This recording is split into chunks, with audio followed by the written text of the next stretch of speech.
Olá, quando a gente fala em hipertensão, o que vem à cabeça? Quase sempre é aquele aparelho de pressão do braço e aqueles dois números, né? Mas a verdade é que, especialmente com as novas diretrizes do SUS para 2025, esses números são só a ponta do iceberg. Hoje, a gente vai mergulhar nos diagnósticos adicionais que são cruciais para entender a hipertensão arterial sistêmica de verdade, indo muito além daquela medição básica. A grande pergunta que guia nossa conversa é exatamente esta: será que medir a pressão arterial conta a história inteira? E a resposta, como já dá para imaginar, é um não bem grande.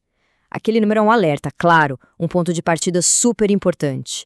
Mas para entender o que a hipertensão está realmente fazendo com o coração, com os rins, com o cérebro e os vasos sanguíneos, a gente precisa cavar mais fundo. É essa investigação que pode prevenir danos que são silenciosos e muitas vezes irreversíveis. Então, por onde a gente começa essa investigação? A gente começa vendo. Bora para nossa primeira parte, a evidência visual. Aqui o foco são as técnicas de imagem poderosas que nos permitem dar uma espiada no que está acontecendo dentro do corpo. Sabe, a lógica aqui é bem simples, mas é muito eficaz. Para a gente compreender o real impacto e os estragos que a hipertensão pode estar causando quietinha, primeiro a gente precisa ver. As ferramentas de imagem de hoje nos dão exatamente essa janela, transformando o que era uma suspeita em uma evidência visual, preto no branco. Ok, vamos entrar nos detalhes. Este slide mostra alguns exames de imagem que são chave para situações bem específicas.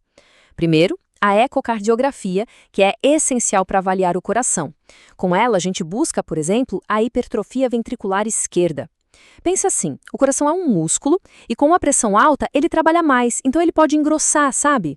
Depois, a ultrassonografia de carótidas, que nos deixa ver as artérias do pescoço para procurar placas de gordura.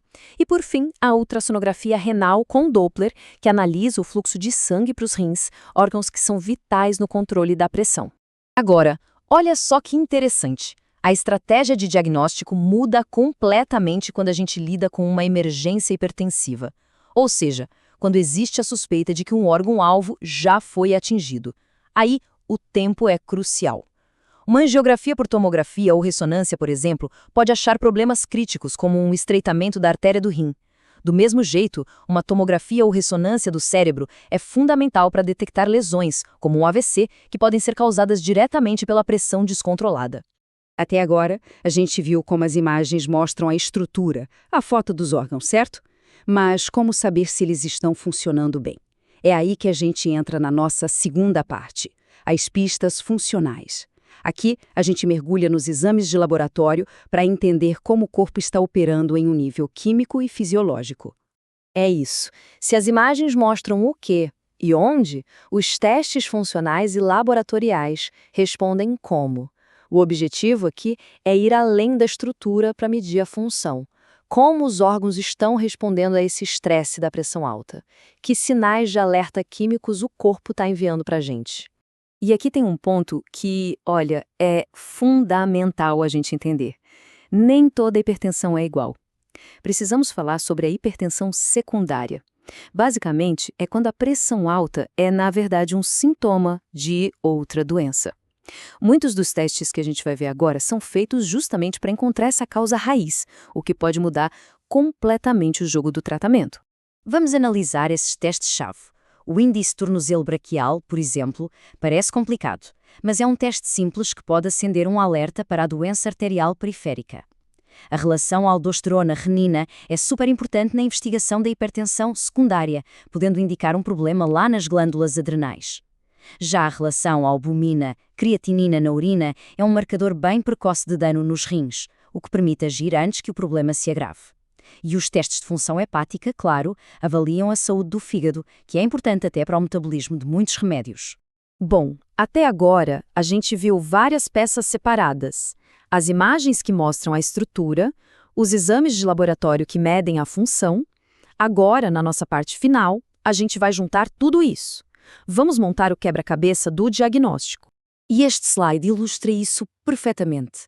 Esse quadro, que vem direto do novo protocolo do SUS, não é só uma lista de exames, pessoal. Pensem nele como as peças daquele quebra-cabeça que a gente falou. Cada teste, cada resultado adiciona uma peça essencial.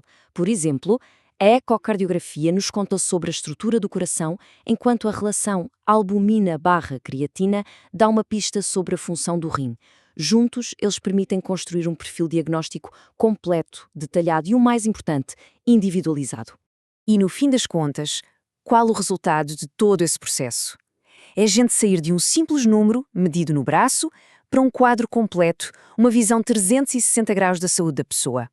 É essa visão detalhada que abre as portas para um tratamento muito mais preciso, mais personalizado e, em última análise, muito mais eficaz.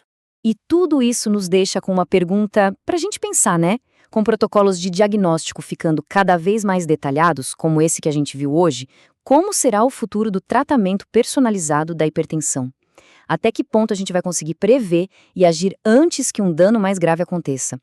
É uma perspectiva fascinante, sem dúvida. Obrigado por me acompanharem nesta análise.